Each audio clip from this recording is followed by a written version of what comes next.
오늘 말씀의 제목은 초막절에 나타난 하나님의 영광입니다. 네, 우리 먼저 기도하겠습니다.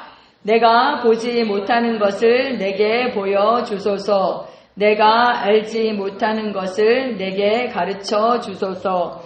하나님이 나를 위해 예비해 놓으신 것을 위해 나를 준비시켜 주소서. 아멘. 제가 요즘 이렇게 드는 생각은요, 정말 이 기도가 너무 진짜 심령의 그 중심에서부터 이 기도가 되어져요. 왜냐하면 정말 하나님께서 나를 위해서 예비해 놓으신 것을 위해서 내가 준비되어져야 한다라는 그런 마음이 너무 간절해요. 네, 지금 때가 너무나도 급하고, 그리고 정말 우리를 향한 그 부르심이 있잖아요. 우리 교회를 향한 부르심이 있잖아요. 근데 준비되어야 쓰는 거잖아요. 하나님은 우리를 사용하기를 원하시죠. 근데 우리가 준비되어 있어야 합니다. 그래서 정말 하나님, 내가 하나님 그 예비하신 것을 위해서 저를 준비시켜 주세요. 저를 훈련시켜 주세요. 이 기도가 되어집니다. 네. 지난주 우리는 눈에 대해서 말씀을 나눴습니다. 첫 번째는 비둘기의 눈이었죠. 비둘기의 눈. 여러분, 제가 그동안 잘못 얘기한 게 있어요. 뭐냐면 비둘기의 시야가 굉장히 좁다라고 그랬잖아요. 그 대상에 대한 시야가 좁은 것입니다. 비둘기는요, 이 눈 초점이 중심 와가 있는데 보통 하나래요. 근데 비둘기는 두 개를 갖고 있대요. 그래서 거의 360도를 본답니다. 이게 좁은 게 아니라 그 대상. 근데 자기의 그 사랑하는 그 대상을 한번 정하면 그걸 바꾸지 않는다는 거예요. 제가 이거를 어디에다 찾아봤냐면 AI한테 물어봤어요. 비둘기의 눈에 대해서. 그랬더니 AI가 그렇게 가르쳐 주더라고요. 제가 전에는 그냥 풍월로 들은 거에 대해서 제가 이렇게 얘기를 했거든요. 그래서 AI가 가르쳐 준 바에 의하면, 예. 그런데 비둘기는 순결과 충성의 상징입니다. 아가서에서 신랑이 신부의 눈을 비둘기의 눈에 비유하면서 그 눈을 칭찬했잖아요. 비둘기의 눈처럼 아름답다. 근데 왜 그런 비둘기인가? 예, 그게 바로 그거예요. 한 번 짝을 맺으면 죽을 때까지 그 짝과 함께하고, 예, 변하지 않는다는 거, 그 사랑이. 그리고 서로 동역을 한대요. 애기를 품는 것부터 시작해서 기르는 것부터 둥지를 짓는 거, 이 모든 것을 암컷과 수컷이 같이 한다는 거예요. 그래서 서로 동역하고 서로에게 헌신되어 있다. 이 신랑이 신부의 눈을 칭찬한 것은 그 눈이 세상을 향하지 않고 오직 주님만을, 신랑만을 향한 일편단심, 바로 그 비둘기의 눈이었기 때문에 칭찬을 했겠죠. 우리도 그런 비둘기의 눈을 가진 여러분과 제가 되기를 축복합니다. 아멘. 두 번째는 성한 눈입니다. 성한 눈, 건강한 눈. 이것을 원어로 보면 순전한, 단순한, 단일한 이런 뜻이 있어요. 바로 그런 눈, 비둘기의 눈이에요. 한마디로 말하면. 반대로 악한 눈은 뭐예요? 두 주인을 섬기는 눈이다. 이렇게 얘기합니다. 그 주인이 누구입니까? 하나님과 만몬, 재물. 예, 바로 그 두 주인을 섬기는 눈에 대해서 이것을 악한 눈이라고 주님께서 말씀하셨습니다. 우리가 돈이 필요 없다라는 것이 아니죠. 돈이 필요합니다. 그런데 누가 주인인가? 누가 기준이 되고 누가 시키는 일을 하는가? 내가 어떤 일을 선택해야 할 때 그 최종 권위를 누가 갖는가? 바로 이것의 문제인 것입니다. 궁극적 가치로 무엇을 추구하는가? 내 마음이 어디를 향해 있는가? 바로 그런 문제입니다. 예수님은 두 눈에 대해서 말씀하셨어요. 성한 눈과 악한 눈. 그런데 바로 이어서 두 주인, 하나님과 만몬 이야기를 하셨습니다. 예, 두 주인을 섬길 수 없다. 그리고 바로 이어서 우리가 무엇을 구해야 하는지에 대해서 말씀하셨습니다. 마태복음 6장 31절에서 33절 말씀 우리 함께 읽겠습니다. 그러므로 염려하여 이르기를 무엇을 먹을까, 무엇을 마실까, 무엇을 입을까 하지 말라. 이는 다 이방인들이 구하는 것이라. 너희 하늘 아버지께서 이 모든 것이 너희에게 있어야 할 줄을 아시느니라. 그런즉 너희는 먼저 그의 나라와 그의 의를 구하라. 그리하면 이 모든 것을 너희에게 더하시리라. 아멘. 여러분, 이방인 수준으로 사는 것을 거절하십시오. 무엇을 먹을까, 마실까, 입을까, 그 염려하는 수준, 그 수준에서 사는 것을 거절하십시오. 구하지 않아도 그 모든 것이 더해지는 삶을 사시는 여러분이 되기를 축복합니다. 아멘. 먼저 그의 나라와 그의 의를 구하는 것, 이 말씀 너무나 많이 들었잖아요. 그런데 이 말씀을 실제 내 삶에 어떻게 적용할 것인지 기도하시고 성령님의 그 빛 비춰달라. 그리고 실제 삶에 어떻게 적용할 것인지 고민하시라. 제가 숙제를 드렸는데요. 숙제하셨죠? 네, 예배 후에 나누도록 하겠습니다. 네. 마지막은 사랑하는 자에게 고정된 눈입니다. 바로 그 향유 옥합을 깨고 그 예수님 발에 부었던, 또 이제 다른 곳에는 누가복음에는 발에 부었고 마태복음, 마가복음에는 이제 머리에다 부었다 이랬는데, 요한복음은 그 사랑하는 주님 그 머리에 부었던 바로 그 여인입니다. 그 눈, 사랑하는 주님밖에 보이지 않았던 그 여인.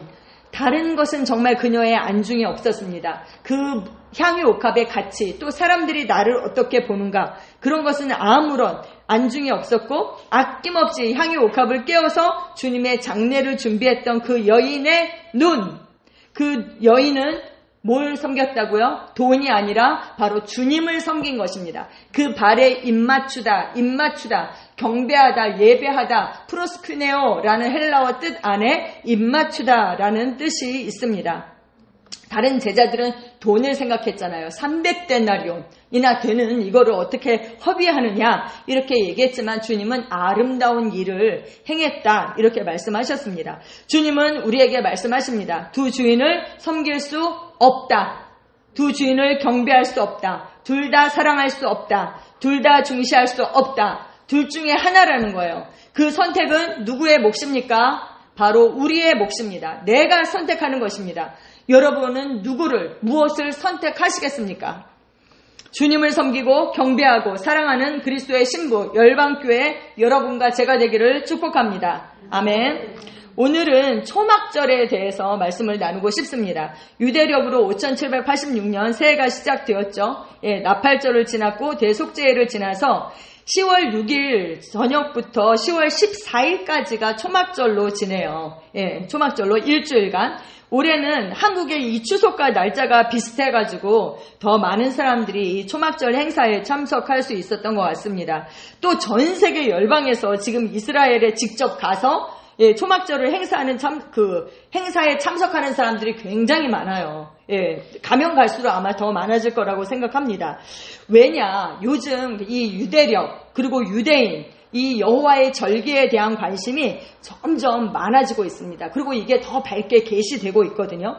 왜냐하면 이 이스라엘의 구원이 그 예수 그리스도의 그 구속사의 마지막 시점과 연관되어 있다라고 보기 때문입니다.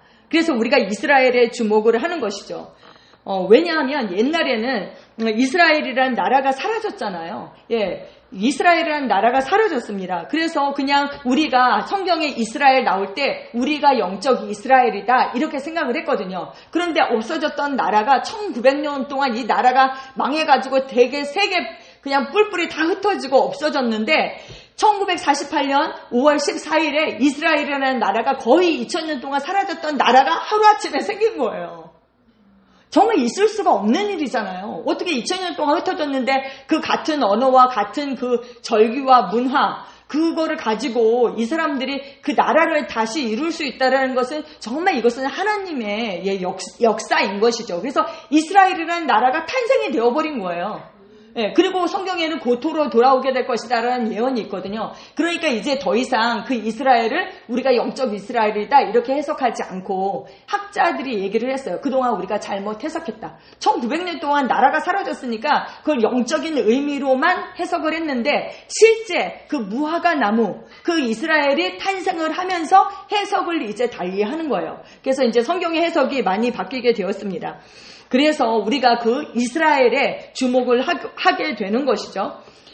그래서 이제 이 절기에 대한 관심도 많아요. 근데 봄 절기는 이미 성취가 되었고 마지막 가을 절기를 이제 놔두고 있습니다. 예수님의 그 구속사에 이제 비유해서 볼 때, 그래서 초막절은 여호와의 절기 7절기 중에 맨 마지막 절기예요. 제가 말씀드린 것처럼 6월절, 무교절, 초실절, 칠칠절은 봄 절기인데 이미 성취되었고 가을절기, 나팔절기와 속죄절 그리고 초막절을 남겨놓고 있습니다. 제가 지난주 월요일부터 목요일까지 전라도 나주에서 열린 그 초막절 행사에 참여하고 왔잖아요. 1회였어요, 올해가. 근데 정말 많은 사람이 이 추석 연휴, 10일간의 이 연휴와 이렇게 맞물리면서 엄청 많은 사람들이 와서 그렇게 축제를 즐겼습니다. 그래서 오늘 제가 어떤 말씀을 나눌까 기도하는 중에 그 초막절 행사에 다녀와서 저에게 주신 그 감동을 좀 나누고 싶습니다. 그리고 이 초막절에 대한 이해가 사실 우리가 구약에 대한 이해가 좀 짧잖아요. 그래서 이 초막절에 대한 내용을 좀 우리가 함께 나누고 싶습니다. 초막절은 이제 스콧이라고도 부르고 장막절, 수장절이라고도 부릅니다. 유대인의 3대 절기 중 하나죠. 무교절과 맥주절. 그쵸? 그리고 이제 초막절, 이렇게 3대 절기 중 하나입니다. 초막절은 유대력으로 7월 15일부터 7일간 지켜집니다. 초막절의 가장 근본적인 의미는 이스라엘 백성들이 애굽의 노예 생활에서 해방된 후에 그 출애굽 40년 동안 광야에서 그 장막 생활을 했던 것을 기억하고 그때 어떻게 하나님께서 그들을 보호하셨고 인도하셨는지, 어떻게 공급하셨는지 그것을 기념하고 감사하는 것입니다. 그리고 이것이 이제 가을 절기라서 가을에 최종 수확을 하고 포도 열매를 하고 하나님께 그 수확에 대한 감사를 하는 것, 그것이 바로 초막절입니다. 그래서 이 초막절에 유대인들은 집 밖에 수카라는 걸 지어요. 수카. 그게 뭐냐면 임시 오두막처럼 그렇게 짓는 거예요. 그리고 그 안에서 생활을 하는 거예요. 제가 이렇게 보면 와, 유대인들은 정말 대단해요. 물론 이제 지금은 너무 잘 살게 됐잖아요. 그래도 뭐 베란다나 뭐 마당이나 이런 데 초막을 짓고 이 자기네가 그 초막에 살았던 그때를 기억하고 우리가 지금 이렇게 번영해서 잘 살게 되었어도 이것이 영원한 것이 아니라 우리는 나그네일 뿐이다. 이 땅에서. 그것을 이제 기억을 하는 거죠. 근데 여행을 하다가 초막절을 만나잖아요. 그러면 세상에 낙타 위에다가 집을 짓고 낙타 위에다가 이 초막을 짓고 가더라고요. 아니 그 정도로 이렇게 유대인들이 이걸 잘 지키는 거죠. 초막은 어떻게 짓는가? 그 나뭇가지나 잎으로 밤에 별이 보일 정도로 엉성하게 얼기설기 그렇게 짓는 거예요. 불안정하게. 왜요? 그것이 영원한 것이 아니라 임시적이라는 것을 뜻하는 것입니다. 이 땅이 우리의 영원한 집이 아니기 때문입니다. 그리고 또 이 초막절 행사가 많이 있는데 4가지 식물을 흔들고 이렇게 묶어서 이게 축복을 하면서 막 흔드는 그런 게 있어요. 그게 뭐냐면 아르바 미님이라고 부르거든요. 이 4가지 식물에 대해서 레위기 23장은 여호와의 절기에 관한 장이에요. 그래서 7가지 절기에 대해서 쭉 나오는데 40절에 보면 그 식물에 대해서 이렇게 나와 있어요. 그래서 동서남북 위아래 그래서 6방향으로 이 가지를 막 흔들고 기쁨을 표현하는 거예요. 근데 그 열매 중 하나는 뭐냐?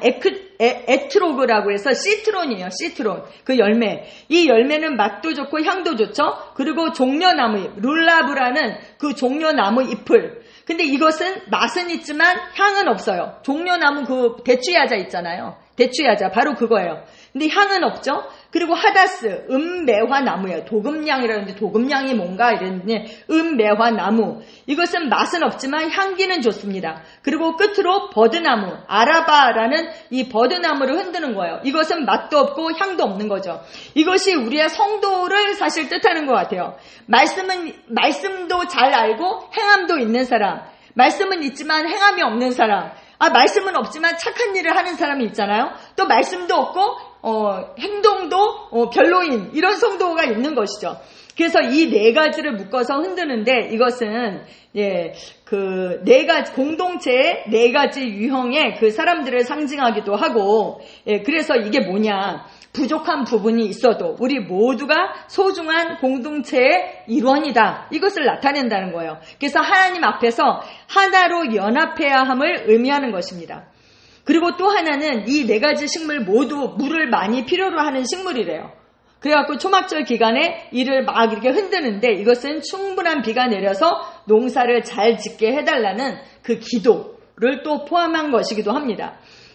이 초막절 기간에 사실 물 행사도 하거든요. 물 축제도. 이게 막 물을 뿌리면서, 그것은 이스라엘 땅에는 물이 반드시 비가 필요하거든요. 이스라엘 땅에서는 비는 축복의 상징이에요.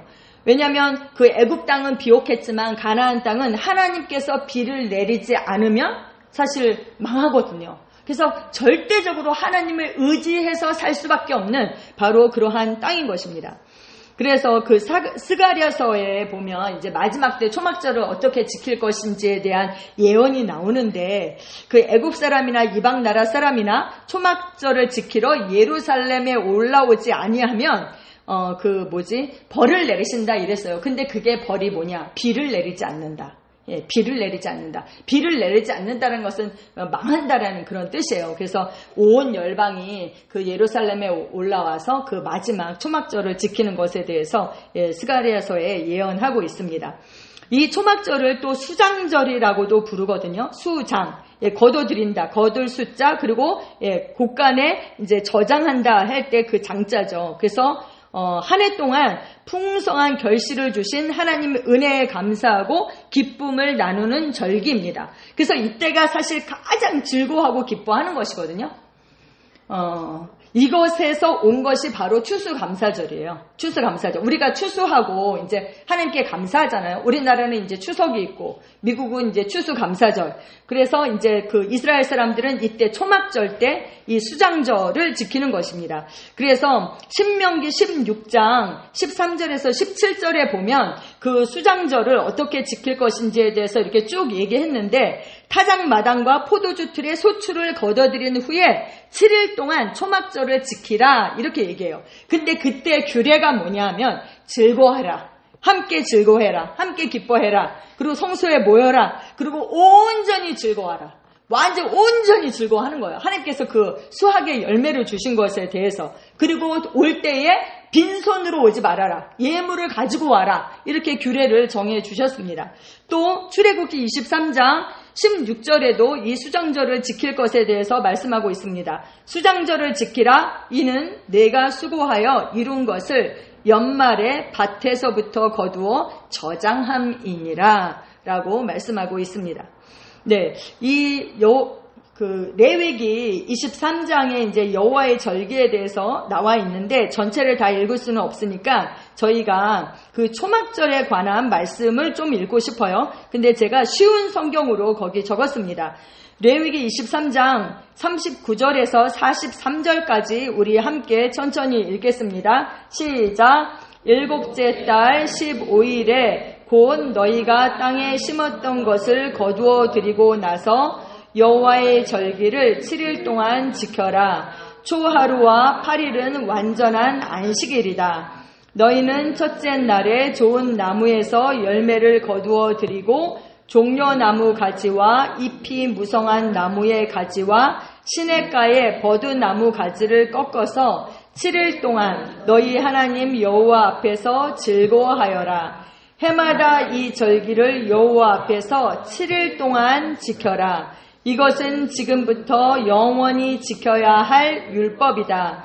너희는 이 절기를 일곱째 달에 지켜라. 7일 동안 초막에서 지내라. 이스라엘에서 태어난 모든 백성은 7일 동안 초막에서 지내라. 이것은 내가 너희 이스라엘을 이집트에서 인도해 내던 때에 너희를 초막에서 살게 하던 일을 너희 후손에게 알려주기 위해서이다. 나는 너희 하나님 여호와이다. 아멘. 그래서 모세는 이와 같이 여호와의 절기를 이스라엘 자손에게 공포하였더라 라고 마무리를 하면서 레위기 23장이 끝나게 됩니다. 여러분, 한국에서는 8월 15일이 음력 8월 15일이 추석이잖아요. 이때 조상에게 제사하고 그 거둬들인 것에 대해서 감사하고 나누어 먹고 이렇게 하는 거잖아요. 근데 한국뿐만 아니라 동남아에 있는 일부 국가들, 베트남, 말레이시아, 싱가포르에서도 음력으로 8월 15일에 뭐를 해요? 등불 축제를 해요. 등불 축제. 그리고 일본은 음력 7월 15일에 오봉이라는 절기를 셌었거든요. 근데 요즘은 많이 양력으로 한다고 하더라고요. 이때 조상에게 제사를 지내고 즐거워합니다. 이 모든 것이 어디에서 왔을까요? 우리가 전에 말씀드렸잖아요. 6월절 어린 양의 피를 문설주와 문인방에 발랐잖아요. 근데 중국 사람들은 그걸 몰라요. 그런데 그 춘절이 되면 이렇게 문설주와 문인방에 빨간색 그 춘리엔을 이렇게 붙이거든요. 그리고 또 뭐라 그랬어요? 피의 언약. 우리가 약속을 하면 계약서를 쓰면 빨간색 도장으로 도장을 찍잖아요. 그게 다 피의 언약의 흔적이다. 이렇게 말씀을 드렸잖아요. 바로 이것입니다. 추석도 바로 성경에서 온 것입니다. 그런데 왜 여기 성경에는 초막절을 7월 15일 날 지내라고 했는데 우리는 8월 15일에 지내게 되었을까? 왜 그랬냐면요. 이스라엘은 남유다와 북이스라엘로 나뉘게 되었잖아요. 르호보암과 그 여로보암으로. 그런데 그 북이스라엘의 여로보암은 북이스라엘이 다시 다윗의 집으로 돌아갈 것을 두려워했어요. 그래서 어떻게 했느냐? 금송아지 2개를 만들었어요. 그래서 하나는 베델성에다 두고 다른 하나는 단성에다가 놔뒀어요. 그리고 이 금송아지가 너희를 애굽에서 인도해낸 너희의 신이야. 이렇게 얘기한 거예요. 그리고 예루살렘에 가서 예배하는 것을 막았어요. 원래 이스라엘 남자들은 적어도 1년에 3번은 예루살렘에 가서 절기를 지켜야 됐는데 그것을 막았습니다. 그리고 그 절기의 날짜도 마음대로 바꿔버렸어요. 제사장도 레위 지파에서 나와야 되는데 자기 마음대로 제사장을 세웠어요. 그래서 이것이 성경에 열왕기상 12장 32절에 있는데 여로보암은 8째 달 15일에 새로운 절기를 정했습니다. 그러니까 8월 15일로. 원래는 7월 15일인데 8월 15일로 자기 마음대로 바꿔버린 거예요. 그 절기는 유다의 절기와 비슷하게 지켜졌습니다. 여로보암은 그 절기 때에 제단 위에 제물을 바쳤습니다. 성경이 이렇게 말하고 있습니다. 그래서 이 많은 국가들이 8월 15일로 하게 된 거죠. 왜 그 여로보암이 북이스라엘에 이렇게 이제 단이나 베델성에서 제사를 하게 했는데 어떻게 되었어요? 북이스라엘은 남유다는 BC 586년에 망하게 되었죠. 근데 북이스라엘은 BC 기원전 722년에 멸망했거든요. 722. 제가 옛날에 이거 어떻게 외웠냐면 찌릉찌릉 이렇게 외웠어요. 아시리아에 의해서 722년 BC 722년에 멸망을 했어요. 그래서 어떻게 됐느냐? 북이스라엘에 속했던 10지파 2지파는 남유다에, 그쵸, 유다 지파와 베냐민 지파는 남유다고 나머지 10지파는 북이스라엘에 속했잖아요. 이 10지파가 전 세계로 흩어지게 된 거예요. 그래서 그 흔적으로 8월 15일에 조상에게 제사하고 감사하게 된 것이에요. 그래서 우리가 추석을 세고 있는 것이죠. 근데 이것이 이 성경에서 왔다라고는 우리가 생각을 못하고 그냥 그렇게 하고 있는 것이죠. 그렇습니다. 초막절에 대한 많은 이야기들이 있지만 제가 그것을 일일이 다 나눌 수는 없고, 관건은 뭐냐? 그럼 우리에게 그러면 오늘날 신약 시대를 살고 있는 우리는 어떻게 이 초막절을 기념해야 하는가? 관건은 그거죠. 우리에게 이 초막절의 의미는 무엇인가? 구약에서 성막은 하나님께서 이스라엘 백성 가운데 거하시기 위해서 지시하신 어떻게 지어라 라고 지시하신 바로 임시 거처였습니다. 장막을 친다라는 것은 하나님께서 자기 백성과 영원히 함께 거하신다는 하나님의 그 임재와 거주 그리고 보호와 안식을 의미합니다.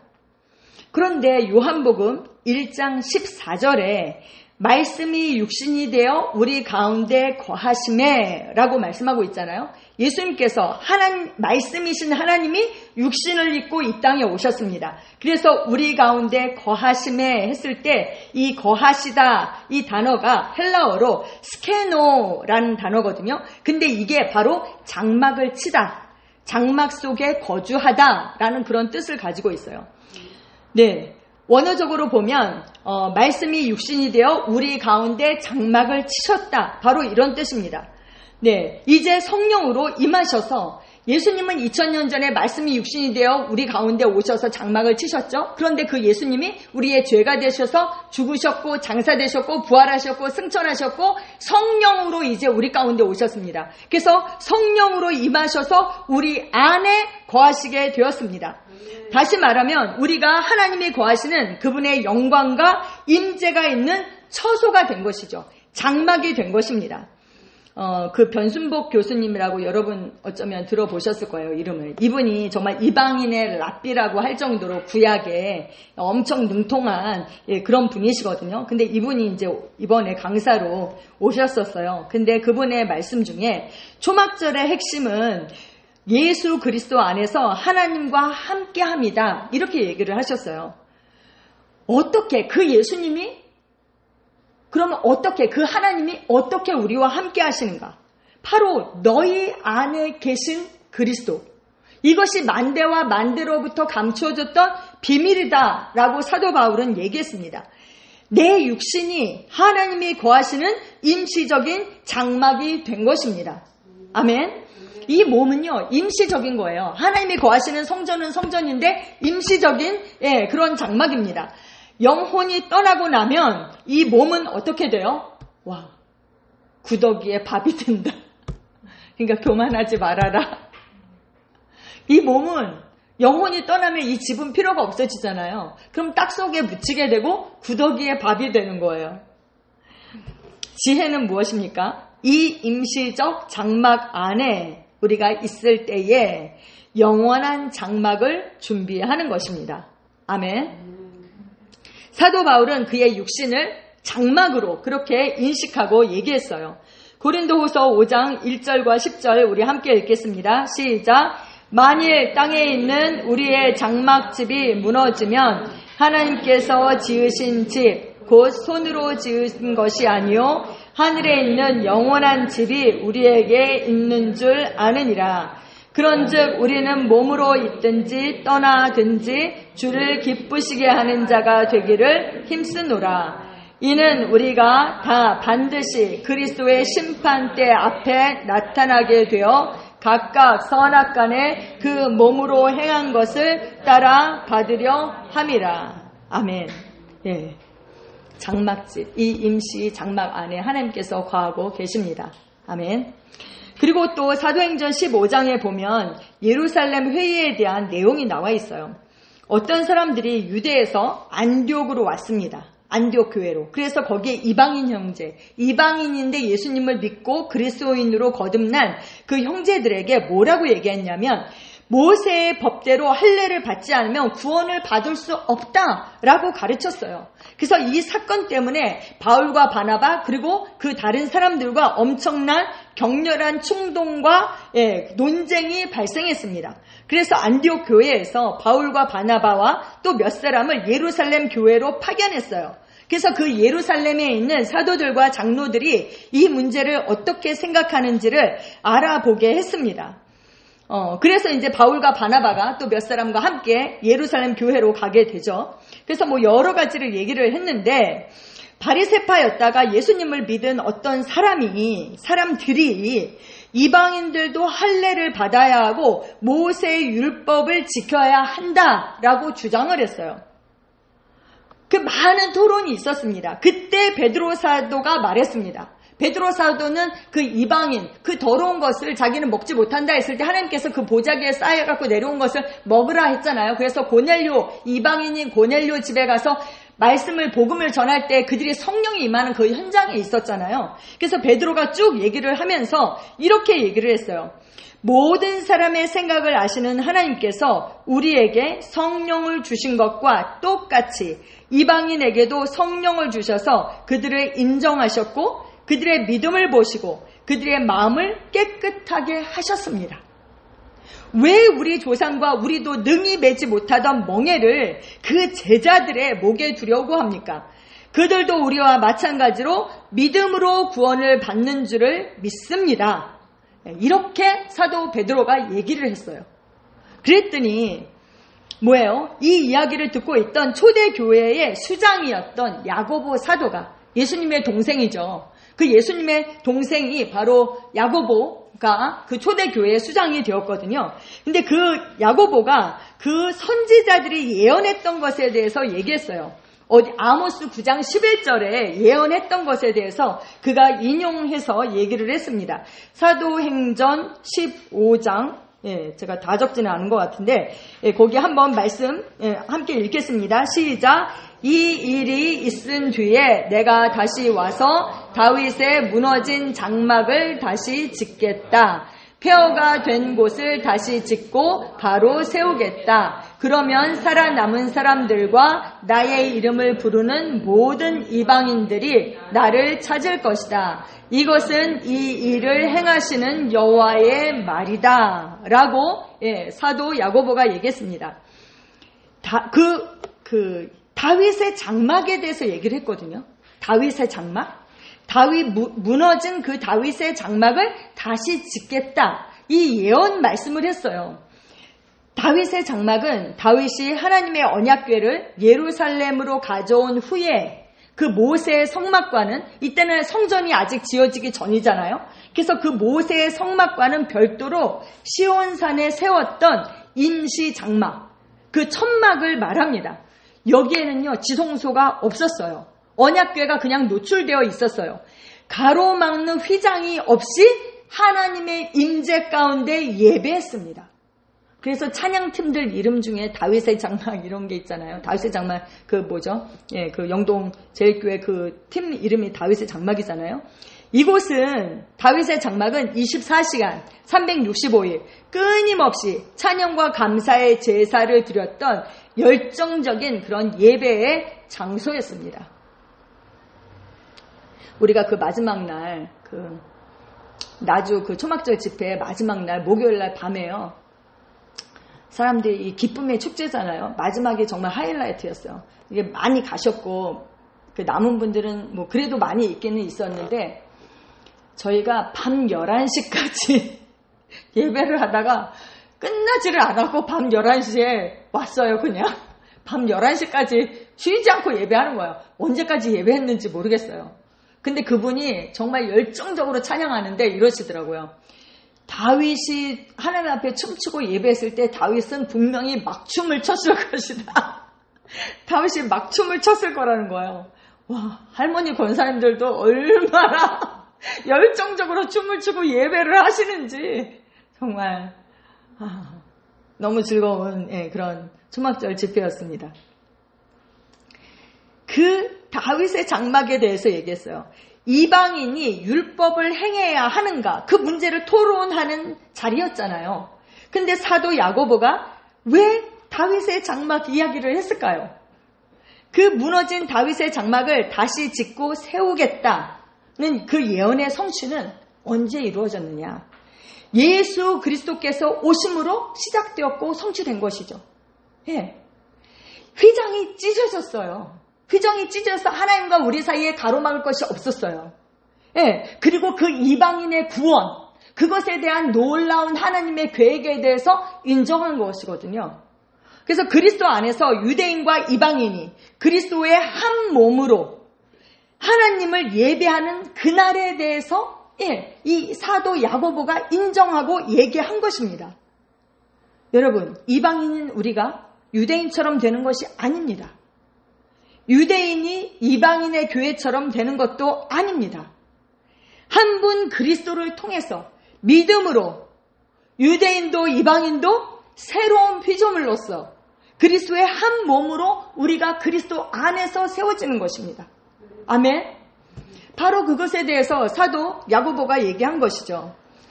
사도 바울은 우리에게 이렇게 얘기했습니다. 에베소서 2장 12절에서 18절 우리 함께 읽겠습니다. 시작. 그때 너희는 그리스도 밖에 있었고 이스라엘 나라 밖에 사람이라. 약속의 언약들에 대하여는 외인이요 세상에서 소망이 없고 하나님도 없는 자이더니 이제는 전에 멀리 있던 너희가 그리스도 예수 안에서 그리스도의 피로 가까워졌느니라. 그는 화평이신지라 둘로 하나를 만드사 원수된 것 곧 중간에 막힌 담을 자기 육체로 허시고 법조문으로 된 계명의 율법을 폐하셨으니 이는 이 둘로 자기 안에서 한 새 사람을 지어 화평하게 하시고 또 십자가로 이 둘을 한 몸으로 하나님과 화목하게 하려 하심이라. 원수된 것을 십자가로 소멸하시고 또 오셔서 먼 데 있는 너희에게 평안을 전하시고 가까운 데 있는 자들에게 평안을 전하셨으니 이는 그로 말미암아 우리 둘이 한 성령 안에서 아버지께 나아감을 얻게 하려 하심이라. 아멘. 우리는 하나님의 언약, 관계 밖에 있던 외인이었습니다. 세상에서 소망도 없고 하나님도 없던 그런 자들이었습니다. 그러나 주님께서 원수된 것을 십자가로 소멸하셨습니다. 유대인과 이방인을 가르막던 그 막힌 담을 자신의 육체로 허무셨습니다. 또 하나님과 우리 사이에 있던 그 담을 그의 육체를 찢으셔서 허무셨습니다. 유대인과 이방인 둘로 자기 안에서 한 세 사람을 지어서 화평하게 하셨습니다. 우리는 유대인도 이방인도 아니고 이것은 육이에요. 육. 근데 우리 거듭난 우리는 뭐라고요? 영. 그리스도 안에서 한 세 사람으로 함께 한 몸으로 하나님과 화목하게 되는 것입니다. 여기서 하나님과 화목하게 된다 할 때 화목한 게 뭐예요? 원니스. 하나가 된다는 거예요. 하나. 이제 우리는 외인이 아니라 그리스도로 말미암아 함께 한 성령 안에서 한 아버지, 동일한 아버지께 나아가는 하나님의 권속, 식구, 가족이 되었습니다. 아멘. 우리는 한 몸의 지체가 되어 모퉁이 돌이신 그리스도 안에서 서로 연결하여 함께 지어져 가는 교회 공동체입니다. 아멘. 그래서 그 유대인도 구원을 받아야 되잖아요. 그래서 우리의 역할이 너무나 중요해요. 특히 한국에 부르심이 있어요. 동방에서 오는 독수리가 바로 한국입니다. 그래서 이 유대인의, 그래서 한국 사람들이 이 이스라엘에 관심을 많이 갖고 이 이스라엘의 그 구원에, 선교에 그렇게 힘을 쓰고 있는 것이죠. 여러분, 초막절, 장막절을 히브리어로 스콧 이렇게 부르거든요. 이 말이 어디에서 유래했는가? 창세기 33장 17절에 보면 야곱이 지은 장막과 그 우릿간, 동물의 그 우릿간을 숫꽃이라고 불렀어요. 숫꽃. 전에 원수가 되었던 형 에서와 화해했어요. 이제 자기 식솔들을 다 이끌고 양과 염소, 소를 이끌고 갔잖아요. 근데 이 에서가 원수가 되었었잖아요. 에서와. 근데 이 에서 얼마나 두려웠겠어요. 근데 이 에서와 화해를 했어요. 그래서 함께 있자. 에서가 그랬더니 아니라고. 그래서 형을 보내고 자기가 야곱이 돌아와서 자기를 위해서 장막, 그리고 그 동물들을 위해서 우릿간을 지었는데 그곳의 이름이 바로 숫꽃이었어요. 숫꽃. 그런데 시편 60편 5절 6절도 그렇고 시편 108편 6절 7절 말씀이 거의 비슷하거든요. 거의 비슷한데 여기에서 이 숫꽃을 의인들에게 나누어줄 좋은 땅으로 묘사했습니다. 숫꽃은 바로 그런 곳이에요. 우리 시편 60편 5절에서 6절 말씀 함께 읽겠습니다. 시작. 주께서 사랑하시는 자를 건지시기 위하여 주의 오른손으로 구원하시고 응답하소서. 하나님이 그의 거룩하심으로 말씀하시되 내가 뛰놀리라. 내가 세겜을 나누며 숲꽃 골짜기를 측량하리라. 아멘. 이렇게 말씀하셨습니다. 여러분, 의인에게 나누어주시는 그 땅, 숲곳에서 이 초막절에 기쁨과 감사가 충만하시기를, 또 예수 그리스도를 통해서 하나님께서 우리에게 행하신 일, 그 일을 기억하고 기뻐하시기를 바랍니다. 아멘. 하나님과 원수가 되었던 우리를 하나님의 자녀가 되게 하셨어요. 우리 안에 그의 장막을 치셨습니다. 우리로 하여금 그 하나님의 영광과 그 임재의 운반자가 되게 하셨어요. 그리스도 안에서 새로운 피조물로 하나님과 화목하게 되었습니다. 그분의 보호하심 가운데 우리가 풍성한 열매를 맺는 그런 삶을 살게 하셨습니다. 영혼을 구원하고 장막을 짓는 일에, 지금 오늘날 장막을 짓는 일에 우리로 하여금 동역자가 되게 하셨습니다. 정말 하나님께서 우리에게 베푸신 그 놀라운 일들을 생각할 때 감사할 것이 너무너무 많죠. 네. 한국 교회는 추수감사절에 그 절기를 지키고 있어요. 근데 우리 교회는 특별히 절기를 지키지는 않잖아요. 예. 이 초막절은요, 맨 마지막 요한계시록에 가도 하나님께서 자기의 장막, 하나님의 장막, 그 자기의 백성들을 위해서 하나님의 장막을 짓고 그곳에 함께 거하시는 것이 나오거든요. 영원한 그 영광과 임재에 대해서 요한계시록 21장일 거예요. 아마 21장에 가면 나오고 요한계시록에도 몇 군데가 나와요. 그래서 이 초막절이 정말 마지막 절기인 것입니다. 그래서 우리가 이 말씀을 우리가 가지고 정말 의인들에게 나누어주는 그 숲곳, 그 땅에서 우리가 매일매일 매주 모일 때마다 이 기쁨의 절기를 우리가 인식하고 기뻐하시고 감사하시는 그런 여러분과 제가 되기를 바랍니다. 그리고 또 중요한 거, 그 감사는요, 뭐로 완성되느냐? 나눔으로 완성되는 것입니다. 그 기쁨과 감사를 나누시고 또 그렇게 하시기를 축복합니다. 우리 함께 기도하겠습니다.